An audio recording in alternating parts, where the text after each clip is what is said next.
आने वाले दिनों में तब्दीली होती है। आने वाले दिनों में इंशाअल्लाह ताला अल्लाह हमना इख्तिदार पर ले को गया, मेरी जान मेरी गर्दन काट को रख डालता हूँ मेरी कौम के वास्ते, हमारी उम्मत के वास्ते। ये मेरी ज़बान पीछे हटने वाला नहीं। मौत है, मौत कभी भी है। घर में बैठे तो भी मर रही ना, कार में गए तो भी मर रही, महल में रहे तो भी मरते, समुद्र में तीरने गया तो भी मरता है। मरता नहीं मरता। मौत से डरने वाला उम्मत का काम नहीं करता। लिख को रख लिया।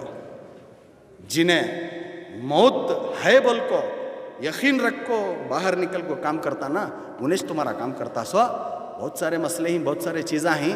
इंशाअल्लाह वक्त आया तो बताता हूँ। अब चामराजपेट का ईदगाह, चामराजपेट की ईदगाह के ऊपर पॉलिटिक्स कुछ गैर तंजीमा कर रही आपसी रंजिश के वास्ते, और उसमें एक कान की एक जगह हमारे लोगों की गलती है। कौन जिम्मेदार? हमारे लोगों की गलती है, कुछ सियासती लीडरों की गलती है। क्या गलती है कि तू लिख को दे डाली? कौन सा सियासी लीडर? मैं बोलता हूँ इंशाअल्लाह आने वाले वक्त में मैं बताता हूँ। अब फिल वक्त में बोल को क्या है, हमारी कौम को मैं बदनाम करना नहीं चाहता पॉलिटिकली। अब मैं बोला तो पॉलिटिकल हो जाता, इसलिए मैं चुप हूँ।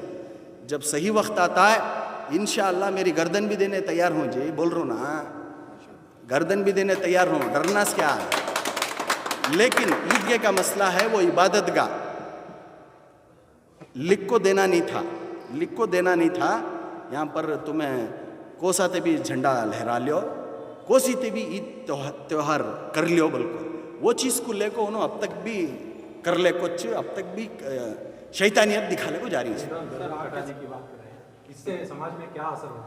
देखिए, आज कुछ लोग जो है सिर्फ अपनी एक सीट को बचाने के लिए, अपने जाति मफाद के लिए क्या करते हैं, अपने कॉन्स्टिट्यूंसी में हिंदू मुस्लिम करने की कोशिश करते हैं। कुछ वो बीजेपी से भी हो सकते हैं, कांग्रेस से भी हो सकते हैं, जेडीएस से भी हो सकते हैं। इनका मकसद बस इतना है कि अपनी कुर्सी ठीक रहे, सही रहे, चाहे कौम मेरी बर्बाद हो जाए, इनसे उनको कोई लेना देना नहीं है। तो ऐसे लोगों को मैं अदमन गुजारिश करना चाहता हूँ कि अब इस दौर में बराए मेहरबानी वास्ते अल्लाह के जो है अपने मफाद को घर में रखिए, छोड़ दीजिए, कौम के लिए मुत्तहिदा होइए। ऐसे वाहियात स्टेटमेंट, बेहुदा स्टेटमेंट और इमोशनल स्टेटमेंट्स दे के कौम को मिसगाइड करने की कोशिश न करें, ये मैं गुजारिश उनसे भी करना चाहता हूँ। अभी आपने बताया एक कारपोरेटर इमरान पाशा ने सिर कटाने की बात की है जी, गर्दन कटाने की, जो कि शुरू से ही जेडीएस का जो है स्टैंड है ईदगाह के ऊपर कोई स्टैंड नहीं है, जेडीएस से कोई आगे नहीं बढ़ रहा, जेडीएस का एक स्टेटमेंट नहीं आ रहा।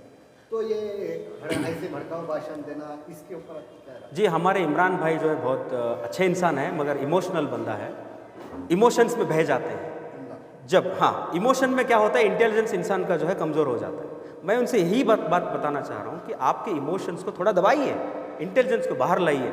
आपने तकरीबन 75 सालों में या फिर ये पावर में आने के बाद भी आपकी पार्टी ने इस मुद्दे पर कुछ भी काम भी नहीं किया, कोई स्टैंड भी नहीं लिया। आज सडनली सिर्फ और सिर्फ यहाँ के सिटिंग एमएलए के खिलाफ बोलकर कुछ पब्लिसिटी हासिल करने की नीयत से आप जो कोशिश कर रहे हैं, बराए मेहरबानी ये ना करें। ये पॉलिटिक्स नहीं है।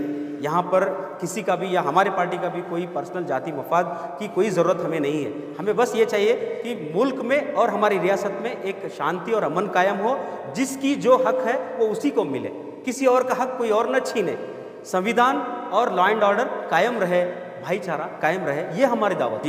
जी, वोट खींचने की इसमें कोई बात ही नहीं हो सकती, इससे कोई वोट आएगा भी नहीं उनको। ये बस जो है लोगों से वाह वाह कवा लेने के लिए या फिर कुछ और लोगों की तरफ से तारीफ लेने के लिए या फिर कौम की जो है दर्द दिखाने की नीयत से लिए बोले होंगे, मगर ये दिखाने का मुद्दा नहीं है मेरे भाई। मैं आपसे गुजारिश कर रहा हूँ इस मुद्दे पे थोड़ा एहतियातन बात कीजिए। पार्टी यहाँ पे इम्पोर्टेंट नहीं है। जो लोग पावर में हैं, कॉर्पोरेटर बन के, एमएलए बन के, उन्होंने आज तक कोई ऐसा कदम नहीं उठाया, तो उनकी पार्टी क्या करेंगे सर? वो तो कोई ऐसा खुला बोल के नहीं आए कि हम लोग मुसलमानों के लिए काम करेंगे, उनका मुद्दा ही नहीं है।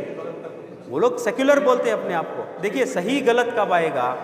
जब आप इंसाफ की बुनियाद पर बात करेंगे, सही गलत आएगा। इंसाफ कोई देखना ही नहीं चाहता है। आज जितनी भी पॉलिटिकल पार्टीज अपने आप को सेक्युलर कहती हैं, वो इंसाफ पर बात ही नहीं करना चाहती हैं। आपने कांग्रेस का मुद्दा देखा होगा, तब बोला उन्होंने कि हम बाबरी मस्जिद फिर से बनाएंगे बोल के कांग्रेस वालों ने स्टेटमेंट दिया। आज जैसे ही बाबरी मस्जिद गिरी, सुप्रीम कोर्ट का फैसला है, बोलते हैं कि हम जो है जाएंगे मंदिर बनाएंगे। कौन बोल रहे? कांग्रेस वाले बोल रहे हैं। तो हमें इंसाफ की बात करनी है, यहाँ मंदिर मस्जिद का मुद्दा नहीं लाना चाहिए, इंसाफ होना चाहिए।